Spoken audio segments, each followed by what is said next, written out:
Hello good morning. അപ്പോൾ രാവിലെ തന്നെ ഞാൻ റെഡിയായി നിൽക്കുന്നത് വേറെ എങ്ങോട്ടും പോകാനല്ല, ഞാൻ മാത്രമല്ല അമ്മയുണ്ട് കേട്ടോ. ഞങ്ങൾ രണ്ടാളും കൂടെ നേരെ പോണത് അമ്പലത്തിലേക്കാണ് കേട്ടോ. നമ്മളെ ഏട്ടൻ്റെയൊക്കെ കെട്ടുനിറയാണ് ഇന്ന്. കെട്ടുനിറ എന്ന് പറയുമ്പോൾ എല്ലാവർക്കും അറിയുണ്ടാവുമല്ലോ, നമ്മളുടെ ശബരിമലയ്ക്ക് പോകാൻ വേണ്ടിയിട്ടുള്ള കെട്ടുനിറ. അപ്പോൾ അതാ ഞങ്ങൾ ചെന്ന് രണ്ടുപേരുടെയും കെട്ടുനിറയൊക്കെ കണ്ടു. ഞങ്ങളൊരു 7 മണിയൊക്കെ ആയപ്പോഴാണ് കെട്ടുനിറ ഉദ്ദേശിച്ചതെങ്കിലും ഒരു 8 മണി ആയപ്പോഴത്തേക്ക് കെട്ട് നിറച്ചു. ഇവർക്ക് ഉച്ചയ്ക്ക് തന്നെ ഇറങ്ങണം എന്ന് പറഞ്ഞിട്ട് സാധാരണ ഇവർ രാത്രിത്തേക്കാണ് ഇറങ്ങാറ്. അപ്പോൾ ഇതാ ഏട്ടനിരുന്ന് കെട്ട് നിറച്ചുകൊണ്ടിരിക്കുകയാണ് കേട്ടോ. അതിൻ്റെ ഇടയിൽ ഞാനും അമ്മയുണ്ട് ബേക്കിൽ. അപ്പോൾ ഞങ്ങളും ഇങ്ങനെ വർത്താനം പറഞ്ഞ് കെട്ടുനിറയൊക്കെ ഉണ്ട് പ്രാർത്ഥിച്ചിങ്ങനെ നിൽക്കുകയാണ് കേട്ടോ. എല്ലാ പ്രാവശ്യവും ഇവർ രാത്രിത്തേക്കാണ് കേട്ടോ കെട്ടൊക്കെ നിറയ്ക്കാറും. കെട്ട് നിറയ്ക്കൽ ഉച്ചയ്ക്കും രാത്രി ആകുമ്പോഴത്തേക്ക് പോകൽ, അങ്ങനെയാണ് സാധാരണ ചെയ്യൽ. ഇപ്രാവശ്യം ഇവർ രാവിലെ കെട്ട് നിറച്ച് ഉച്ചയാകുമ്പോഴത്തേക്ക് പോകാൻ നിന്ന്. കാരണം ഇവർ ഇപ്രാവശ്യം പുൽമേട് കൂടെ നടന്ന് പോകാൻ വേണ്ടിയിട്ടാണ് ഉദ്ദേശിച്ചത്. അപ്പോൾ അതുകൊണ്ട് തന്നെ രാവിലെ ആണ് കെട്ട് നിറച്ചത്. ഉച്ചയാകുമ്പോഴത്തേക്ക് ഇറങ്ങിക്കഴിഞ്ഞാൽ പിറ്റേ ദിവസം രാവിലെയെങ്കിലും അവിടെ കയറാൻ പറ്റുള്ളൂ എന്ന് പറഞ്ഞിട്ടൊക്കെയാണ് പോയത്. അപ്പോൾ വിളിച്ചപ്പോൾ അവർ പറഞ്ഞു അങ്ങനെ കയറാൻ പറ്റിയിട്ടില്ല, ഇന്ന് കയറാൻ പറ്റിയിട്ടില്ല എന്നൊക്കെ പറഞ്ഞായിരുന്നു കേട്ടോ. അപ്പോൾ അതാ കെട്ടുനിറ ഏകദേശം ഇവിടെ വരുത്തി.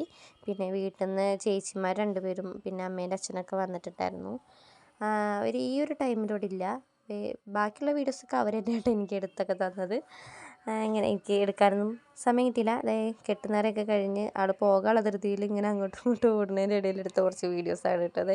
ദേ പോകുന്നു.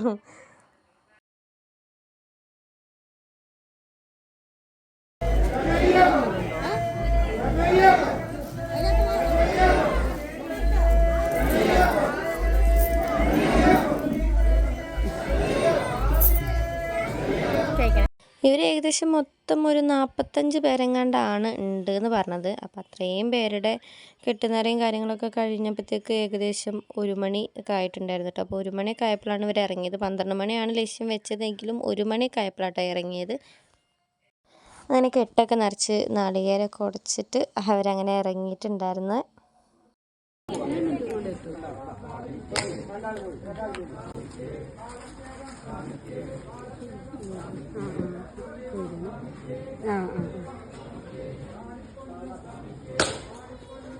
അങ്ങനെ അവർക്ക് പോകാനുള്ള ബസ്സാണ് കേട്ടോ അത്. ബസ്സെല്ലാം അവർ അലങ്കരിച്ച് അടിപൊളിയാക്കിയിട്ടുണ്ടായിരുന്നു.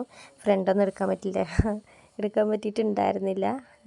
അങ്ങനെ ഞാൻ നേരെ വീട്ടിൽ പോയി റെഡിയായി ഡ്രസ്സൊക്കെ മാറി നേരെ പാർലറിലേക്ക് വിട്ടപ്പോൾ ഇതാ എല്ലാം ഇവിടെ ഇങ്ങനെ ഇരിക്കുന്നുണ്ടായിരുന്നു. അവർ പണി കഴിഞ്ഞ് കുഴങ്ങിയിരിക്കുകയെന്നാണ് കേട്ടോ എന്നോട് പറഞ്ഞത്. അപ്പോൾ ഇടയ്ക്കിടയ്ക്ക് ടാറ്റ തരുന്നു.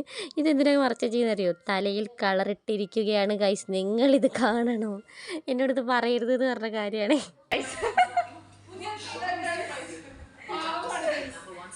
പുതിയ ട്രീറ്റ്മെന്റ് പരിചയപ്പെടുത്തു കഴിഞ്ഞു.